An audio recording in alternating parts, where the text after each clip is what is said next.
Indra Bekti kembali drop dan tensi naik pasca siuman. Pemirsa, setelah ditemukan pingsan di kamar mandi dan mengalami pendarahan di otak, sampai detik ini, presenter kondang Indra Bekti masih menjalani perawatan intensif di sebuah rumah sakit di Jakarta Pusat. Bekti masih terbaring lemah di ruang ICU.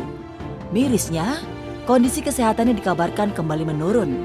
Secara mengejutkan, tekanan darah Bekti melebihi batas normal.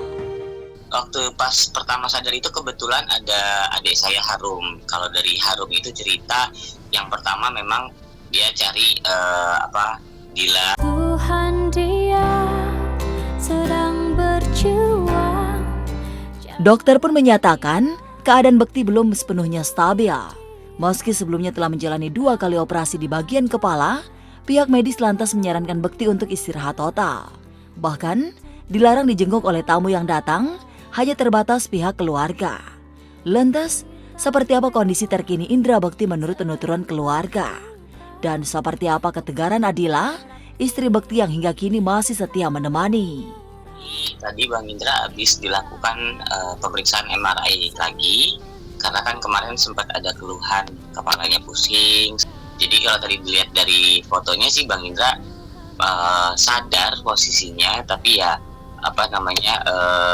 lagi merem-merem aja dia. Secara pembuluh darahnya itu jadi agak banyak lagi gitu kan. Jadi hari ini sangat jadi aku juga cuma datang ke kamarnya, cuma banyak diem. Kalau dia mau makan, aku cuma bangunin untuk makan. Habis itu dia emang kita masukin obat untuk cepat dia tidur.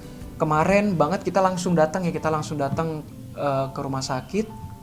Karena memang kata dokternya memang nggak boleh masuk ke ruangannya ya, karena memang masih di ICU. Mungkin kau tak bisa kembali seperti dahulu. Ya, kondisi Indra Bekti memang masih naik turun sebelum dikabarkan drop. Meski fisiknya masih lemah, namun dalam keadaan sadar, Bekti masih bisa berinteraksi dengan orang sekitar.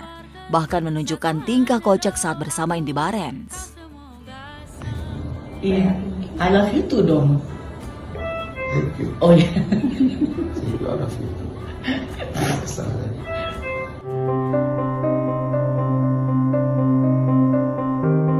Kini keadaan berubah sebaliknya.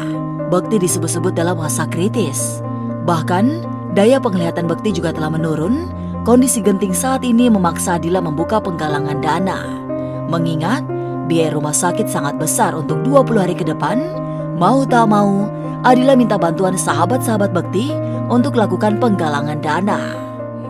Karena masih dibawa infus juga, jadi maksudnya tensinya balik lagi gitu. Jadi ini benar-benar lagi masa, kalau bisa dibilangnya ini penyakit yang memang kritis gitu buat Mas Bekti. Kita lagi usahain banget saat ini. Kayaknya aku mau membuka penggalangan dana gitu untuk Mas Indra, karena yang tampaknya akan 20 hari ke depan Mas Bekti itu akan di sini gitu. Jadinya biayanya udah sangat besar di hari keempat ini gitu. Jadi aku udah broadcast beberapa teman-teman juga, alhamdulillah ya mulailah ada beberapa yang udah memberikan kebaikannya, keikhlasannya, yang nggak mau dikasih tahu siapa namanya. Ya, alhamdulillah sih. Jadi semoga yang mendengar ini juga bisa membantu Mas Bekti gitu. Berharap ada tangan-tangan baik yang bisa nolongin Mas Bekti sampai sehat. Rencana Dila untuk melakukan penggalangan dana menuai polemik. Kebanyakan komentar netizen bernada sinis. Netizen bereaksi hingga kolom komentar postingan Dila dipenuhi kalimat sindiran. Hingga dibandingkan dengan Denada yang juga tengah berjuang merawat anaknya yang sakit. Dan Dena tidak pernah meminta adanya penggalangan dana, justru menjual aset-aset pribadi Dena. Netizen menganggap mungkin ini dapat menjadi bahan renungan Dila untuk berpikir bijak sebelum melakukan penggalangan dana. Ya, kalau netizen ini kan kita juga nggak bisa menyalahkan ya, mensupport, ada yang memang menghujat, ya kita kembalikan ke masyarakat. Kalau harapan saya sih ya kita bantu doakan aja, semoga Indra ini bisa cepat sembuh.